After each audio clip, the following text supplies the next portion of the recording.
Welcome to all of you my dear student. तो आज हम शुरू करने जा रहे हैं एक नया चैप्टर, जिसका नाम है फ्रैक्शन, जो कि आपके एग्ज़ाम पॉइंट ऑफ व्यू से बहुत ही ज़्यादा इम्पॉर्टेंट है और इसमें हर एक साल क्वेश्चन पूछे ही जाते हैं। तो फ्रैक्शन क्या होता है, तो चलिए सब शुरू करते हैं सबसे पहले डेफिनीशन से। तो किसी भी चीज़ का फ्रैक्शन हमें क्या बताता है? It tells us about the part of a whole. मतलब कोई चीज़ अगर हमें गिवन है तो उसका कितना पार्ट हम ले रहे हैं उसमें से, वही बताता है हमें फ्रैक्शन। तो सबसे पहले एज्यूम करते हैं कि हमारे पास एक केक है जो कि स्फेरिकल शेप में है। अब स्फेरिकल शेप में अगर हमारे पास केक आता है और हमारे पास 4 लोग हैं, तो 4 लोग को हमें इस केक को सेपरेटली इक्वली बांटना है, इक्वली डिस्ट्रीब्यूट करना है। तो हम इस केक को क्या करेंगे, 4 बराबर बराबर भागों में बांटेंगे, 4 पार्ट में बांटेंगे और इसका एक पार्ट एक बच्चे को दे देंगे। तो एक बच्चे को कितना मिला, यही हमें बताता है फ्रैक्शन। तो सबसे पहले सीखते हैं कि फ्रैक्शन का रिप्रेजेंटेशन किस तरीके से फ्रैक्शन को लिखा जाता है। तो फ्रैक्शन में 2 कंपोनेंट होते हैं, एक अपर कंपोनेंट, एक लोअर कंपोनेंट। एक नंबर यहाँ पर लिखा मिलता है आपको, एक नंबर यहाँ पर लिखा मिलता है। जो ऊपर वाला कंपोनेंट होता है उसी को हम बोलते हैं न्यूमरेटर, और जो नीचे वाला नंबर होता है उसको बोलते हैं डिनोमिनेटर। तो न्यूमरेटर और डिनोमिनेटर इस फ्रैक्शन में अपना अपना रोल प्ले करते हैं।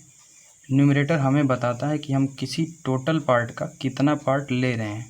जैसे कि यहाँ पर केक का टोटल पार्ट 4 है और उसमें से केवल हम एक पार्ट ही ले रहे हैं।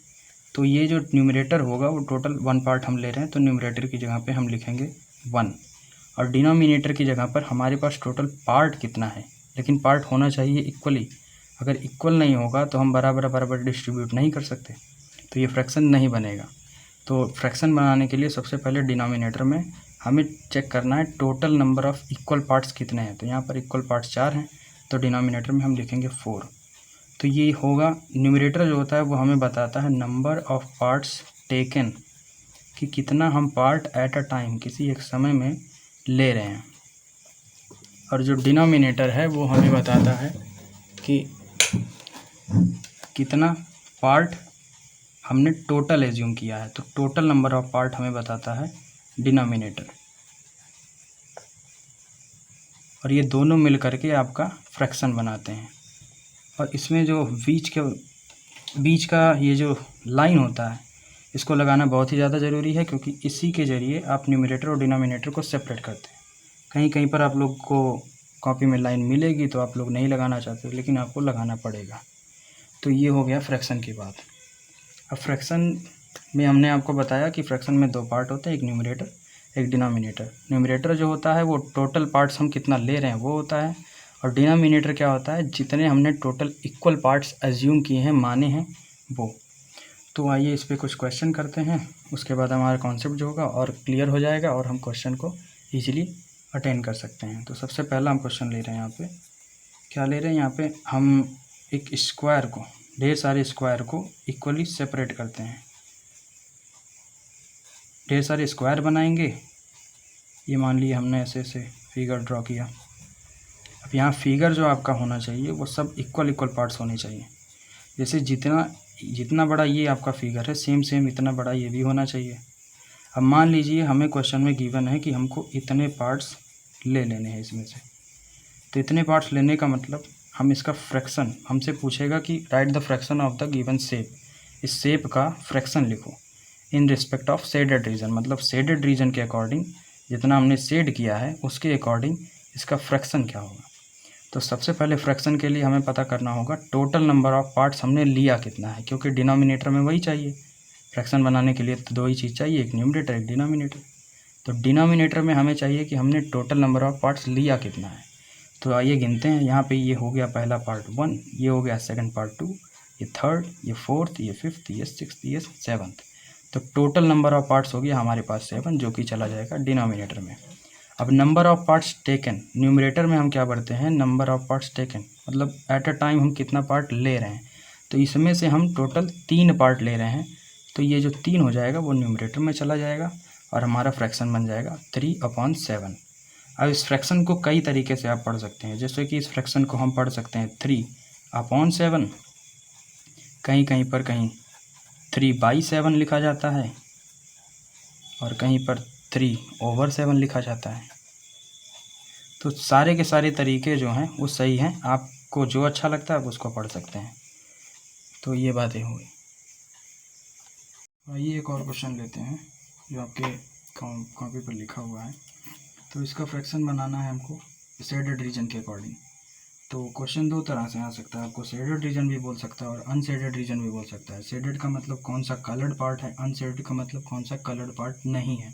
तो दोनों के रिस्पेक्ट में हम बनाना सीखेंगे। तो शेडेड रीजन के रिस्पेक्ट में सबसे पहले बनाते हैं।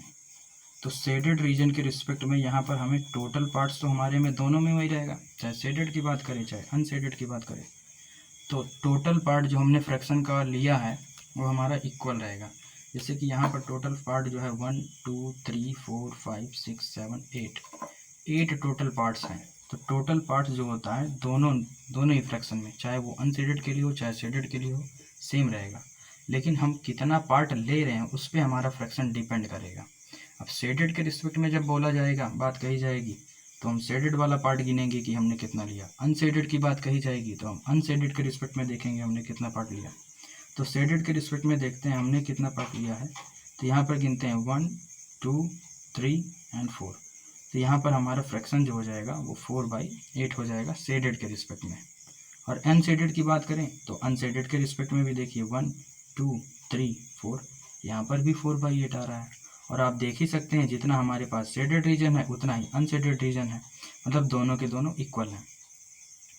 तो ये होता है फ्रैक्शन बनाने का तरीका। अब आते हैं कुछ और इम्पॉर्टेंट टॉपिक्स पर।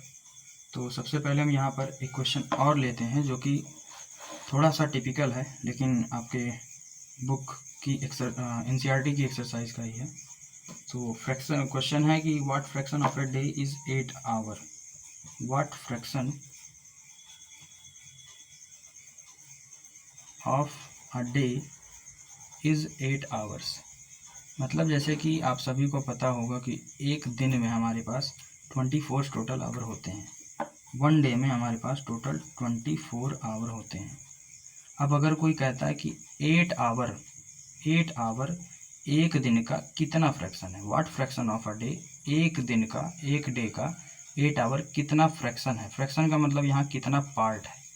तो हमारे पास टोटल नंबर ऑफ आवर्स कितने हैं। अब देखिए यहाँ पे डे लिखा है, यहाँ पे आवर लिखा है। किसी भी चीज़ को फ्रैक्शन में एक्सप्रेस करने के लिए दोनों की यूनिट बराबर होनी चाहिए।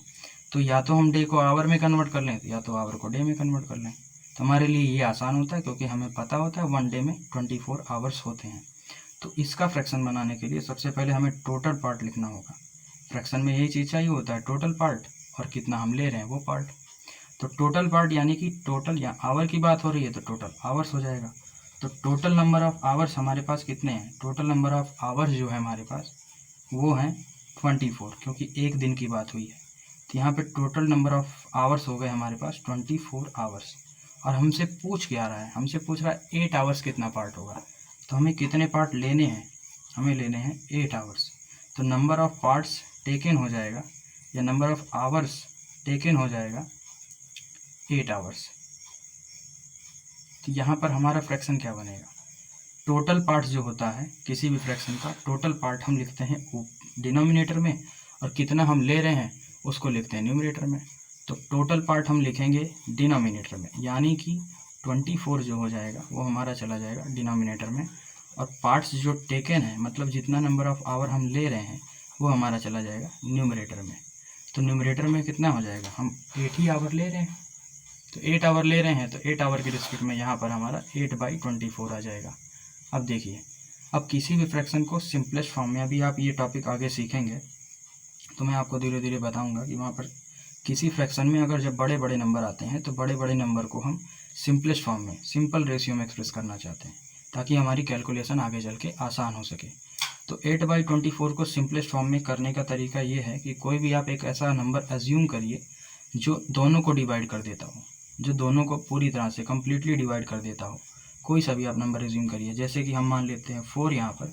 तो 4 एक ऐसा नंबर है जो इसको भी कम्प्लीटली डिवाइड कर सकता है और इसको भी कम्प्लीटली डिवाइड कर सकता है। तो हमें कुछ नहीं करना है, सिंपलेस्ट फॉर्म बनाने के लिए इन दोनों को 4 से डिवाइड करा देना है। तो हमारे पास क्या आ जाएगा, 4 2 = 8 और 4 6 = 24। लेकिन अभी देखिए कि ये अभी और भी पूरी तरीके से कम्प्लीटली डिवाइड हो सकता है। तो कम्प्लीटली डिवाइड होने का मतलब हम इसको और काट सकते हैं, तो और काट सकते हैं। अब सोचिए किससे काट सकते हैं, लेकिन हाँ जो भी आप काटेंगे वो दोनों ऊपर नीचे सेम नंबर से ही डिवाइड करना है, ठीक है। अलग अलग नंबर से आप नहीं कर सकते, कुछ भी नंबर हो नीचे कुछ भी नंबर हो ऊपर, उससे नहीं मतलब है, आपको दोनों को सेम ही नंबर से डिवाइड करना है, क्योंकि ताकि हम जब दोबारा से डिवाइड की जगह मल्टीप्लाई करें तो हमें वापस से फ्रैक्शन मिल जाए। तो डिवाइड यहाँ पर आप देख सकते हैं 2 से इसको भी हम कर सकते हैं, 2 से इसको भी कर सकते हैं। तो जब इसको 2 से डिवाइड करिएगा आप तो 1 हो जाएगा, इसको करिएगा तो 3 हो जाएगा। तो ये आपका सिंपलेस्ट फॉर्म हो गया किसी भी फ्रैक्शन का, क्योंकि आपको पता है कि 1/3 जो सिंपलेस्ट फॉर्म इसलिए है क्योंकि इसको और हम सिंपल नहीं कर सकते। तो ये होता है फ्रैक्शन का टोटल कॉन्सेप्ट। अब मेरे ख्याल से आप एक्सरसाइज के क्वेश्चन आसानी से लगा सकते हैं। अब हमारा अगला टॉपिक जो होगा वो होगा फ्रैक्शन को नंबर लाइन पर रिप्रेजेंट कैसे किया जाता है। तो representation of fraction on number line हम अगले वीडियो में सीखेंगे। Thank you.